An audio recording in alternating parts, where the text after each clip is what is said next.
सोचिए क्या होता है जब दुनिया की सबसे बड़ी मिलिट्री पावर एक छोटी आसान सी लड़ाई की उम्मीद करती है और बदले में उसे मिलता है एक जबरदस्त झटका। आज हम इसी की बात करेंगे, अमेरिका ईरान संघर्ष की। एक ऐसा टकराव जो शुरू तो हुआ एक बहुत बड़ी रणनीतिक गलतफहमी से, पर अब ऐसा लग रहा है कि ये पूरी दुनिया को अपनी चपेट में ले लेगा। और देखिए, ये शब्द किसी बाहरी एनालिस्ट के नहीं हैं, नहीं, ये तो खुद उस वक्त के अमेरिकन प्रेसिडेंट डोनाल्ड ट्रंप का बयान है। उन्होंने खुल्लम खुल्ला ये माना कि अमेरिका इस सिचुएशन के लिए तैयार ही नहीं था। जब एक प्रेसिडेंट खुद कहें कि हम हैरान थे, तो समझ जाइए कि कुछ बहुत बहुत बड़ी गड़बड़ हो चुकी थी। व्हाइट हाउस की सोच बड़ी सीधी साधी थी कि ईरान पर मिलिट्री और इकोनॉमिक प्रेशर डालो और वो घुटने टेक देगा। ये उनका, आप कह सकते हैं, पुराना आजमाया हुआ फॉर्मूला था। लेकिन इस बार वो बहुत बुरी तरह से गलत थे, और उनकी यही गलतफहमी, बस वहीं से इस पूरे संघर्ष की कहानी शुरू हुई। एक ऐसी गलती जिसने सब कुछ बदल कर रख दिया। तो सवाल ये उठता है कि आखिर अमेरिका इतना हैरान हुआ क्यों? क्या ये एक इंटेलिजेंस फेलियर था या फिर पॉलिटिकल एरोगेंस? जवाब छिपा है ईरान के उस जबरदस्त जवाबी हमले में। एक ऐसा पलटवार जिसकी किसी को उम्मीद नहीं थी और जिसने दशकों से चले आ रहे लड़ाई के सारे नियम ही तोड़ दिए। देखिए, इसे समझने के लिए हमें थोड़ा पीछे जाना होगा। अमेरिका के पिछले संघर्षों को देखिए, जैसे इराक या सर्बिया। वहां क्या हुआ था? बहुत तेजी से मिलिट्री एक्शन हुआ, थोड़ा बहुत रेजिस्टेंस मिला और कोई बड़ा जवाबी हमला नहीं हुआ। पर ईरान के साथ कहानी बिल्कुल पलट गई।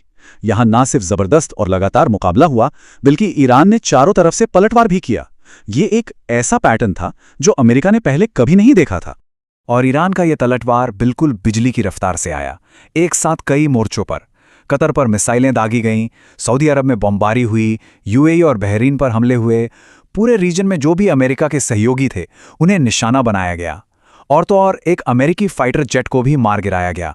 ये कोई एक हमला नहीं था, ये एक चौतरफा जवाब था जिसने अमेरिकी स्ट्रैटेजिस्ट्स को सचमुच हिलाकर रख दिया। और ये मत सोचिए कि ये लड़ाई सिर्फ मिडिल ईस्ट तक ही सीमित है, नहीं, इसका असर पूरी दुनिया महसूस कर रही है, और इसकी कीमत हम सब चुका रहे हैं, चाहे हम दुनिया के किसी भी कोने में क्यों ना हो। सिर्फ 18 दिनों के अंदर 2000 से ज्यादा जानें चली गईं, और इनमें से ज्यादातर आम नागरिक थे। ये जो इंसानी कीमत है वो लगातार बढ़ती जा रही है, और इसका कोई अंत फिलहाल तो दूर दूर तक नजर नहीं आता। और जंग का आर्थिक असर वो भी कुछ कम नहीं है। क्रूड ऑयल की कीमतें $105 प्रति बैरल तक जा पहुंची हैं, और इसका मतलब क्या है? सीधा मतलब है पेट्रोल और डीजल के बढ़ते दाम, दुनिया भर में बढ़ती महंगाई, और इसका असर हम सबकी जेब पर पड़ रहा है।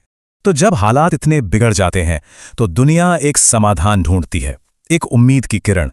और इस मामले में एक ऐसा देश है जो शायद एक पीस मेकर यानी शांति दूत के तौर पर सामने आ सकता है। एक ऐसा देश जिसके बारे में शायद किसी ने सोचा भी ना हो।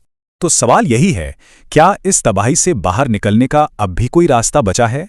क्या डिप्लोमेसी मिलिट्री पावर पर हावी हो सकती है? और इसका एक इशारा फिनलैंड के प्रेसिडेंट के इन शब्दों में मिलता है। उन्होंने भारत का नाम लिया, और इसकी एक बहुत बड़ी वजह है।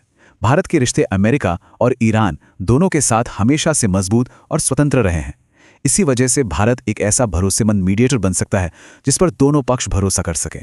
लेकिन शांति का रास्ता इतना आसान भी नहीं है, बहुत मुश्किल है। ईरान की मांगें बहुत सख्त हैं। पहली, भविष्य में कोई हमला न करने का रिटन एश्योरेंस चाहिए।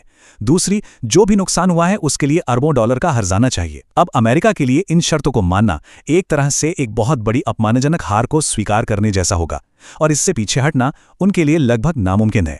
और देखिए, होता यह है कि जब एक मोर्चे पर बात नहीं बनती, जब एक जगह डेडलॉक हो जाता है, तो अक्सर नए मोर्चे खुल जाते हैं। ये संघर्ष अब एक और भी ज्यादा खतरनाक मोड़ ले रहा है, क्योंकि अब इसमें नए बड़े ग्लोबल प्लेयर्स की एंट्री हो रही है। ऐसा लग रहा है कि ईरान में जो नाकामी हाथ लगे उससे ध्यान भटकाने के लिए व्हाइट हाउस अब क्यूबा को धमकी दे रहा है। क्यूबा एक आसान टारगेट है, और यह क्लासिक डाइवर्जन टैक्टिक हो सकती है। मतलब एक छोटे युद्ध को छेड़कर एक बड़े युद्ध में मिली नाकामी को छिपाने की कोशिश। तो जरा देखिए कि ये मामला कितनी तेजी से फैल रहा है। पहले दिन अमेरिका ईरान संघर्ष शुरू हुआ। 18वें दिन तक दोनों तरफ भारी नुकसान हो चुका था और बात अटकी हुई थी। और आज अमेरिका क्यूबा को धमकी दे रहा है, और दूसरी तरफ रूस और चीन जैसी बड़ी ताकतें भी इस गेम में आ गई हैं, और वो ईरान को मिलिट्री सपोर्ट देना शुरू कर चुके हैं। तो अब ये सिर्फ अमेरिका ईरान की लड़ाई नहीं रही, ये एक ग्लोबल टकराव बनता जा रहा है। और ये सब हमें आखिरी और शायद सबसे परेशान करने वाले सवाल पर लाकर खड़ा कर देता है।